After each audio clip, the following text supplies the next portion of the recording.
হওয়ার জন্যই আমাদের দরজা বন্ধ নেই। প্রথম 11 জন নির্বাচনে মুখ্য ভূমিকায় থাকে ক্যাপ্টেন অ্যান্ড হেড কোচ। একটা জানা জায়গা যে সোহানকে নেওয়া তাকে অনেক আলোচনা ছিল বিভিন্ন প্ল্যাটফর্মে, সেই আলোচনার কোনো প্রভাবটাকে ধরে রেখেছে নাকি কোন ভূমিকা বা স্পেসিফিক কোনো জায়গা দায়িত্ব কি আপনারা ধন্যবাদ আপনাকে। আসলে প্রত্যেকটা নির্বাচন ক্ষেত্রে কিন্তু একটা প্রক্রিয়া থাকে, প্রসেস থাকে, এবং কিছু কিছু ক্ষেত্রে আমাদের তরফ থেকে কিছু ডিপ ডাইভ থিঙ্কিংও থাকে। কোনো সময় হয়তো হয় আমরা দলে নেই না ফর গ্রেটার ইন্টারেস্ট। শনকে নিয়ে অনেক আলাপ হচ্ছিল আমাদের শ্রীলঙ্কা সফরের সময় T20 দলে, বাট আমরা তখন ভেবেছি এবং মনে করেছি যে আমাদের দলের যা ফর্মেশন, যদি সবকিছু ঠিকঠাক থাকে তাহলে আসলে প্রথম একাদশে খেলার opportunity was very less, very less. তো অন দ্যাট টাইম আমাদের কাছে যেটা মনে হয়েছে যে সে যদি এই প্রিপারেশনের জন্য গ্লোবাল T20 ক্রিকেট খেলে, কারণ আমরা জানতাম যে সে এ দলের হয়ে ডারউইনে ক্রিকেট খেলতে যাবে, তো তারও একটা প্রস্তুতি হয়ে যায়, অ্যারাউন্ড গোটা 10 ম্যাচ খেলার তার একটা সুযোগ হয়ে যায় অনেক গ্রেটার চ্যালেঞ্জ এশিয়া কাপের মতো প্ল্যাটফর্মে আসার আগে। সো দ্যাট বলতে পারেন, সেই জন্য আমরা বলেছিলাম যে তিনি আমাদের খুব কাছের নজরে আছেন, এবং তাকে আমরা হয়তো ইন্টারন্যাশনাল লেভেলে এক্সপোজারটা দিতে পারিনি, কিন্তু ঠিক ইন্টারন্যাশনাল T20 ক্রিকেটের পরের যে ধাপটা, সেই ধাপে তাকে কিন্তু আমরা ইকুয়ালি, তার সঙ্গে আরো অনেকে সুযোগ পেয়েছে যে একটা ইন্টারন্যাশনাল ক্রিকেটে খেলার প্রতিদ্বন্দ্বিতার আমেজ, challenges and how to perform well, or কেউ পারফর্ম ভালো না করলে কি করলে পারফরমেন্সটা আকাঙ্ক্ষিত জায়গায় নিয়ে যেতে পারে, সেটা একটা স্ট্র্যাটেজি ছিল, and that was A strategic decision. জিজ্ঞেস করছেন এই কারণে যে আসলে সোহান তো T20 ফরম্যাটে 4টা বিপিএল এ গোটো ভালো করতে পারবে, এত যে ইনিংস আছে। আপনি জিএসএল এর কথা বলেন, জিএসএল 5 ম্যাচে তার রান 66, একটা 30 আছে আর 30 এই টপ T20 তে দুটো 30 আছে, সেখানে লাইভ কে 30 করছে, লাইভ ক্রিকেটে লাইভ কে 30 করছে, বাকি ম্যাচগুলো ভালো করেছে। আমাদের যেটা হয় যে ওয়ান ডে ফরম্যাটে বা টি20 ফরম্যাটে রান করেছেন, ইংল্যান্ডের সঙ্গে 4 ম্যাচে কিন্তু সেঞ্চুরি করেছেন, T20 তে মানে ওভারঅল ইয়াস তো লং ক্রিকেট রান করেন বা ইমপ্যাক্ট সেভাবে খেলতে পারে। এজন্য যে জিজ্ঞেস করছেন যে ওই আপনারা বড় আপনার স্পেসিফিক কোনো দায়িত্ব দিয়েছেন। ইনফ্যাক্ট আনফরচুনেটলি আমাদের লাইক টু লাইক রিপ্লেসমেন্টের জায়গায় হিউজ চ্যালেঞ্জেস কিংবা পারফরমার নেই। তো আমাদের কনফিডেন্স এবং আস্থার যে জায়গাটা, তার approach of cricket, pattern of cricket, আমরা 5-6 জায়গায়, স্পেশালি 5-6 জায়গায় আমরা মনে করি যে আমাদের একটা খুব ভালো চয়েস সেখানে, যেমন জাকির আলীর একটা আঘাত পেয়েছিল শ্রীলঙ্কা সিরিজে, সো দ্যাট সেই ব্যাকআপের ক্ষেত্রে আমরা এই মুহূর্তেই তাকে সেরা মনে করছি।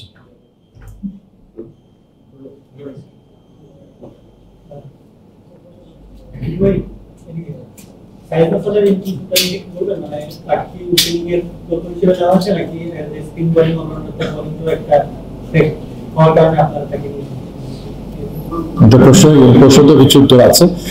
ইনফ্যাক্ট এটা কিছুটা আমাদের ডিপ ডাইভ থিঙ্কিং এ যেতে হয়েছে এই নির্বাচনের ক্ষেত্রে, এবং তার ইনক্লুশন আরো অনেককে আলোচনার পাশাপাশি এনেছে ওই ইনক্লুশনের সময়, এবং কোচ, ক্যাপ্টেন, নির্বাচক মন্ডলী আমরা যা আছি, রাজ্জাক ওয়াজ অলসো কানেক্টেড। তো আমরা অনেক ডিসকাস করেছি।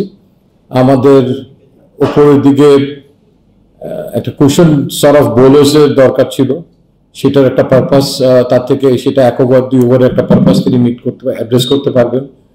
নাম্বার 4, 3, অথবা যদি ওপরে নতুন বলে 1-2 জায়গায় আমার কোনো প্লেয়ার লাগে, তো সেই আলোকে সাইফ হাসান কে আমরা দিকে চলছিল, এবং এবার তাকে অন্তর্ভুক্ত করা হয়েছে।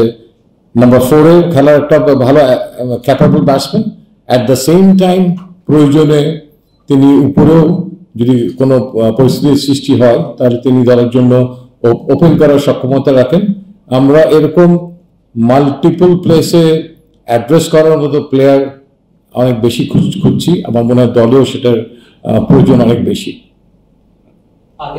স্কোয়াডে নাই এমন দুজন সম্পর্কে একটু জানতে চাচ্ছি। তবে শান্ত যিনি একটা পর্যায়ে বাংলাদেশের 3 ফরম্যাটের ক্যাপ্টেন ছিলেন, কিন্তু দেখা যাচ্ছে টি20 বাংলাদেশের হয়ে লাস্ট 18-19টা ইনিংসে তার কোনো 59 বড় রান নাই, বরিশালের হয়ে সেরা 1100 জায়গা পান্তি শেষ বিপিএল। তাকে নিয়ে টি20 আইতে আপনাদের ভাবনাটা কি? আর নাই জানা একটা ম্যাচ খেলেছিলেন 4 ওভারে 50 রান দিয়েছেন একটা ম্যাচে থাকে। তো এই দুজনকে নিয়ে আপনাদের ভবিষ্যৎ প্ল্যান কি, বা তারা কি আবার ফিরতে পারে? তো কার জন্যই আমাদের দরজা বন্ধ নেই, এবং ইন্টারন্যাশনালি যারা আমরা ফর্মেটে খেলেন তারা নিশ্চয়ই প্রত্যেকে আমাদের জন্য যথেষ্ট মূল্যবান একজন খেলোয়াড়। নতুন একটা ফর্মেটে আমরা চাই যে প্রত্যেকটা জায়গাতেই যেমন চ্যালেঞ্জ আছে, সেই চ্যালেঞ্জটাকে অ্যাড্রেস করার জন্য পারফরমেন্স দরকার হয়, সেই পারফরমেন্সের জায়গাটাকে নিশ্চিত করাও প্রয়োজন। এবং আমি মনে করি যে আমাদের এনসিএল টি20 তার থেকে আরেক ধাপ উপরে বিপিএলও আছে এই ফর্মেটের জন্য। অনেককে সেখানে তার ঠিক ডিজায়ারেবল পজিশনে খেলার অনেক বেশি সুযোগ থাকবে এবং নিজেদেরকে তুলে ধরার সুযোগ থাকবে। আর এই প্রসঙ্গে একটা কথা বলি, হয়তো অনেকের মনে প্রশ্ন সেটা আছে, কোনো একটা জায়গায় যখন কেউ নির্বাচিত না হন কিংবা কেউ তার জায়গাটা হারান, আমার মনে হয় যে আমাদের পাশাপাশি প্রত্যেকেরই থেকে নিজের থেকে একটা উপলব্ধি আসা উচিত, আমি কেন জায়গাটা হারাচ্ছি এবং আমি কি করলে আমার জায়গাটা পুনরুদ্ধার করতে পারবো। এই ডিপ ডাইভ থিঙ্কিং প্রসেস আমার মনে হয় যে একতরফা হওয়া উচিত না, যে সিলেক্টররা বলে দিবে এই কারণে তুমি বাদ যাচ্ছ। আমার মনে হয় যে আত্ম উপলব্ধির জায়গাটা ইজ ভেরি ভেরি ইম্পর্টেন্ট, যে পাশাপাশি যদি দুই পক্ষই চিন্তা করে তারপরে যদি কোনো উইন্ডো খোলা থাকে সেটার জন্য আমরা তো সবসময় তাদের সঙ্গে কথা বলতে রাজি আছি। উপলব্ধির কথা বলছি, আপনার সঙ্গে কি এরপরে কথা হয়েছে? শান্তর সঙ্গে আমার কমিউনিকেশন, যখন তিনি প্রথমে দল থেকে বাদ পড়লেন তখনই শান্তর সঙ্গে আমার কমিউনিকেট হয়েছে। So we are clear about what we are looking for and what he need to do to come back. ঠিক আছে, ওই আপনি সাইটের কথা বলেন, সাইট মাইন্ডসে একটা চুক্তি করেছে বা আলাদা যে তার ইনিংসগুলো আছে, ইনফ্যাক্টিং মাত্র যে একটা আছে তো ওভার টি20 বা এখানে যে টপে টুর্নামেন্ট হচ্ছে সেখানে কাজ তাকে আহমদি বা পারফরম্যান্স করতে দেখা যায়। একটা তার বোলিং নিয়ে আপনি বলছেন, তার বোলিং এর কারণে এক ওভার বা 2 ওভার করে দিতে পারে, সেই কারণে তাকে এটা আপেক্ষিক, এটা অনেক সেকেন্ডারি, মুখ্য হিসেবে ব্যাটসম্যান। আপনার ব্যাকগ্রাউন্ডে যেটা আমি ব্যাখ্যা শুনলাম সেটা অনুযায়ী মনে হচ্ছে যে তিনি এই সিরিজ থেকে আসলে খেলা প্লেয়ারে আসার মতো একটা অবস্থায় আছেন, এইবার চলে আসতে আপনি তো ওই রকম ফিউচার চিন্তা করে না, এইবার থেকেই তাকে একদম খেলানো যায় বা খেলতে পারে এরকম অবস্থা থেকে নেওয়া। অ্যাকচুয়ালি প্রথম 11 জন নির্বাচনে মুখ্য ভূমিকায় থাকে ক্যাপ্টেন অ্যান্ড হেড কোচ, এবং আমাদেরও কিছু মতামত সেখানে থাকে। এবং সেই আঙ্গিকে আমি বলতে পারি যে ওপেনিং এ আমরা একটা সেটেল জায়গায় আছি। আমাদের ওপেনিং প্লেয়ার নিয়ে যদি কোনো রকমের ইনজুরি কিংবা অন্য কোনো ইস্যুস না আসে, তাহলে সেই জায়গাটাতে কাউকে অপেক্ষা করতে হবে সেই সুযোগের জন্য, এবং তাকে তৈরি থাকতে হবে সেই সুযোগটাকে কাজে লাগানোর জন্য। অ্যান্ড সাইফের ব্যাপারটা উপরে এবং মাঝখানে যে কোনো জায়গায় যদি সে তহিদ হৃদয়ের কোনো সমস্যা হয়, কোনো ইনজুরি হয়, কোনো কিছু অবসাদ, আমি মনে করি যে এই দুটো জায়গাতেই তিনি কভার করতে পারবেন। তারপরে আমাদের কাছে বাড়তি যে সুবিধা আছে, লিটন দাস আছে, যিনি নাম্বার 3-তে খেলেন, তিনিও যে কোনো সময় ওপেনিং করে দলের চাহিদা মেটাতে পারেন যদি অপোজিশন উইকেট কোনো কারণে ডিফারেন্ট স্ট্র্যাটেজিতে দলকে যেতে হয়। Last 3 question. নাইম শেখকে নেওয়া হয়েছিল, 2-3টা ম্যাচে তাকে চান্স দেওয়া হলো, বাট সে ডেলিভার করতে পারেনি। তার জায়গায় প্রশ্ন হলো ব্যাকআপ ওপেনিং হিসেবে সাইফকে নেওয়া হয়েছে। সাইফেরও একটা প্রবলেম হচ্ছে সে পাওয়ার প্লের বাইরে খুব বেশি এফেক্টিভ না ব্যাটিং এর দিকে, বা সে রান বের করতে পারে না পাওয়ার প্লের বাইরে। এই জিনিসগুলোকে আপনারা আলোচনা করেছিলেন? হ্যাঁ, নিশ্চয়ই। যে কথাগুলো বললেন যে কাউকে দল থেকে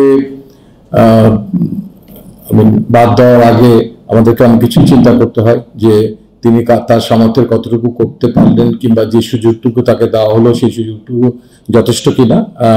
আমাদের কাছে মনে হয়েছে যে Naim Sheikh really work hard, তিনি যে প্রতিশ্রুতিটা দেখিয়েছিলেন আমরা অনেক আশাবাদী ছিলাম যে তিনি তার পজিশনটাকে গ্র্যাব করতে পারবেন, সেটা তার জন্য এবং দলের জন্য খুবই ভালো হতো।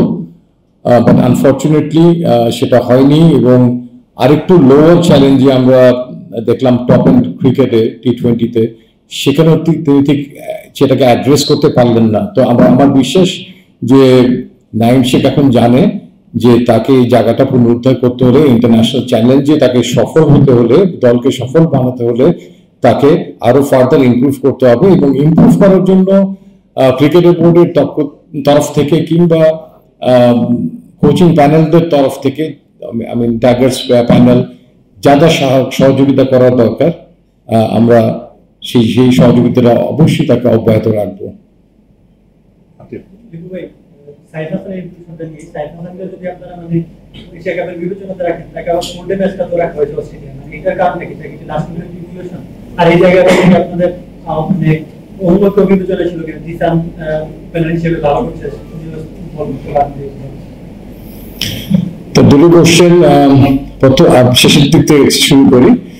যে অ্যাকচুয়ালি আমরা আলোচনা করার সময় আমাদের হাতে সম্ভাব্য যেমন ম্যান অফ দ্য ম্যাচ নির্বাচনের সময় কয়েকজনের নাম আসে, তারপরে চূড়ান্তভাবে যেমন ম্যান অফ দ্য ম্যাচ নির্বাচিত হয়, আমরা অনেকের নামই আলোচনায় আসি। এবং সেখানে বেবি উইলোর যেমন আসে, ম্যাচুড উইলো আসে।